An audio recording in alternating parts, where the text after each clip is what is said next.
Assalamualaikum warahmatullahi wabarakatuh. Saya dilahirkan di kota Lubuk Linggau. Ya, kota Lubuk Linggau itu tepatnya di Provinsi Sumatera Selatan. Kita menjalankan pendidikan di sana sampai tamat SMA. Karena memang orang tua kita tidak mampu, makanya kita hanya bisa 1 semester di Universitas Palembang. Dengan seperti itu, kita harus bekerja. Pendidikan itu sangat penting, maka saya melanjutkan kembali kuliah di Setisipol Tanjung Pinang. Akhirnya saya bisa menamatkan ilmu pemerintahan di Setisipol Tanjung Pinang. Karena saya adalah anak pertama dari 2 bersaudara, jadi kita harus membantu orang tua, paling tidak meringankan beban orang tua kita. Jadi mulailah setelah tidak kuliah lagi, kita mencari pekerjaan.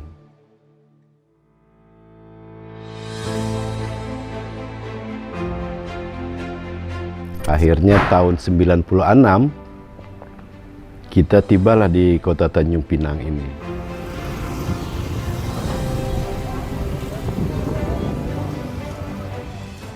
September saya menginjakkan kota di Tanjung Pinang ini. Kita bingung, kita mau kerja apa. Tetapi saya lihat memang ada peluang waktu itu menjadi tukang ojek. Jadi tukang ojek lah kita selama 3 tahun. Tapi kita harus berpikir ke depan, jangan sampai kita ini hanya menonton satu pekerjaan. Karena kita swasta ini, apa yang ada peluang yang itu harus kita kejar. Waktu itu kalau hanya kita bekerja sebagai tukang ojek, rasanya kita untuk kenal dengan pejabat-pejabat kota, pejabat-pejabat provinsi, waktu itu sangat aksesnya tidak terbuka. Jadi dengan kita berorganisasi, ini membuka link kita untuk bergaul, kita bukan sesama pekerja kita seperti tukang ojek saja. Nah, mulailah waktu itu kita ikut organisasi. Waktu itu dengan TKBM, ya, organisasi ojek. Dengan adanya wadah perkumpulan, harapan kita ada bantuan dari pemerintah yang dikucurkan oleh pemerintah melalui wadah yang kita bentuk. Saya lihat memang waktu itu kita ini tidak tersentuh bantuan-bantuan pemerintah. Nah, dengan seperti itu, kok saya berpikir saya harus menjadi orang, jangan jadi penonton terus gitu.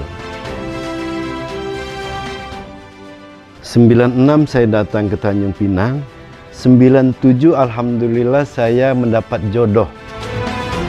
Saya mempunyai 4 orang anak, 3 orang perempuan dan 1 laki-laki, alhamdulillah. Keluarga ini adalah yang utama, ya, selain daripada tugas pokok kita sebagai anggota DPRD. Makanya daripada itu, selagi saya ada waktu, saya luangkan untuk keluarga dan harus membagi waktu sebagus mungkin.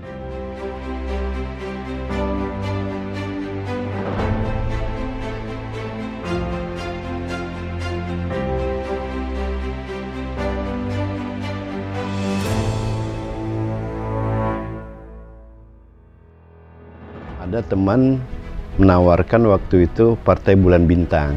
Di 2014 itu kita sangat banyak dapat dukungan oleh teman-teman waktu itu, ya, pedagang-pedagang kaki lima, tukang ojek dan sebagainya, untuk kita menjadikan calon anggota legislatif di 2014.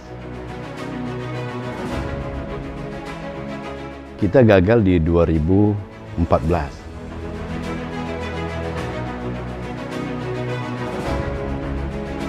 Di 2017 ada teman-teman dari Nasdem menawarkan gitu. Nah, dengan ditawarnya kita menjadi waktu itu ingat kepengurusan di tingkat kecamatan di Partai Nasdem. Kita diberikan kesempatan dan diajak kembali, dan teman-teman yang dulunya pendukung kita sekarang lebih semangat untuk mendukung kita menjadi calon lagi. Di pemilu 2019 saya ikut berkompetisi lagi. Alhamdulillah berkat doa dukungan masyarakat bisa terpilih menjadi wakil rakyat anggota DPRD Kota Tanjung Pinang. Insya Allah saya akan menjalankan amanah yang diberikan oleh masyarakat kepada saya, akan saya jalankan dengan sebaik-baiknya.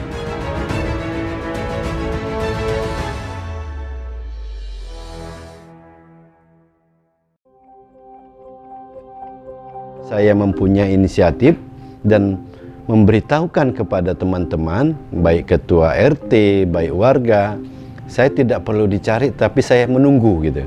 Menunggu, biasanya saya tunggu di kedai kopi Jaya, itu setelah sholat Isya, saya standby di kedai kopi Jaya untuk menunggu masyarakat yang ingin menyampaikan aspirasinya kepada kita.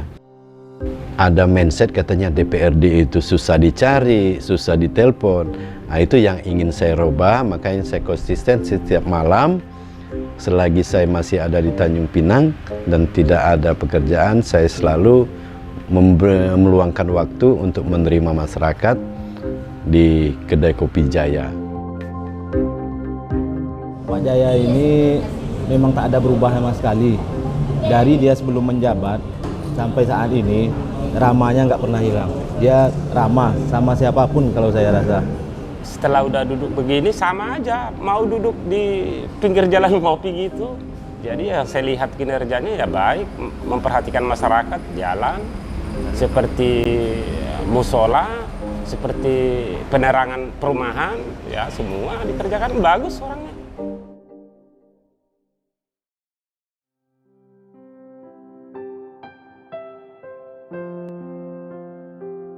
Kita mempunyai berapa tugas pokok, ya 3 diantaranya itu tentang legislasi, bagaimana kita membuat perda, ya.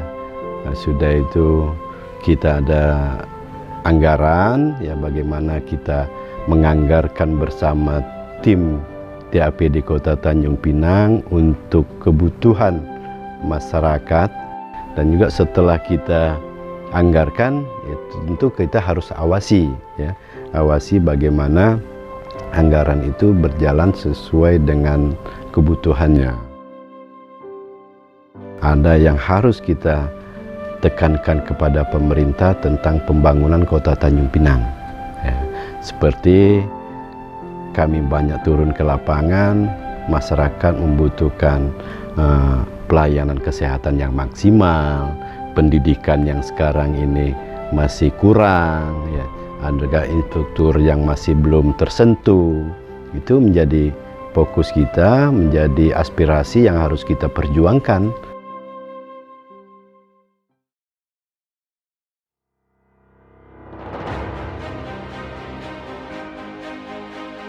Saya kadang itu bermimpi bagaimana nanti ke depan masyarakat Tanjung Pinang ini dalam pendidikannya tidak susah lagi mencari sekolah.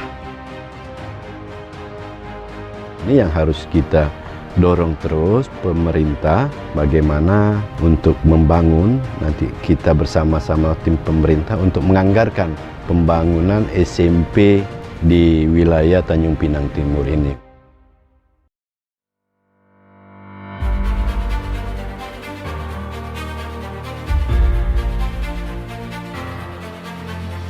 Pemuda inilah adalah aset, ya, aset bangsa yang harus dijaga. Karena regenerasi mungkin ke depan dialah akan menggantikan pemimpin-pemimpin daerah. Seharusnya didorong oleh pemerintah bagaimana adanya pelatihan-pelatihan untuk pemuda, pelatihan kepemimpinan untuk mencipta selain daripada pendidikan formal. Ya, mudah-mudahan program-program ini didukung oleh pemerintah dan harus didukung, ya, karena bagaimanapun aset itu harus kita jaga. Tidak lupa saya ucapkan ribuan terima kasih atas dukungan teman-teman, sahabat, keluarga yang mana telah mendukung saya selama ini sehingga menjadi anggota DPRD Kota Tanjung Pinang.